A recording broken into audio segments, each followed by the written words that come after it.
the students that I see now, the remarkable thing about them is that many of them, in the graduate program anyway, they're not journalists who are stepping out of the workforce for a year and a half to retool. They're coming in from completely other professions. These are people who have not been journalists. It's like watching firefighters run into a burning building, right?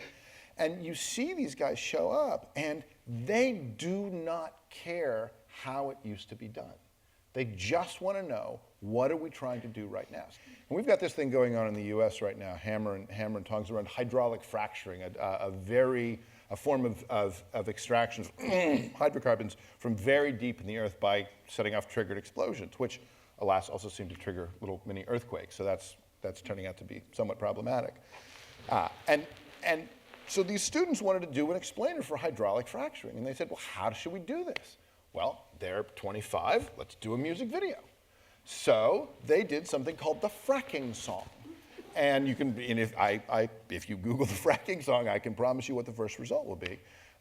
And they made a little music video which describes the issues around hydraulic fracturing. And there was one guy in the class, Neil Becker, who made himself annoying to his fellow classmates by insisting that at no point could the lyrics get better, but the science get worse. Right? And that commitment, I thought, that's what journalism in the 21st century looks like. He had no problem with the thing being entertaining and engaging. That was the point, right? Because you wanted to get people in to understand hydraulic fracturing.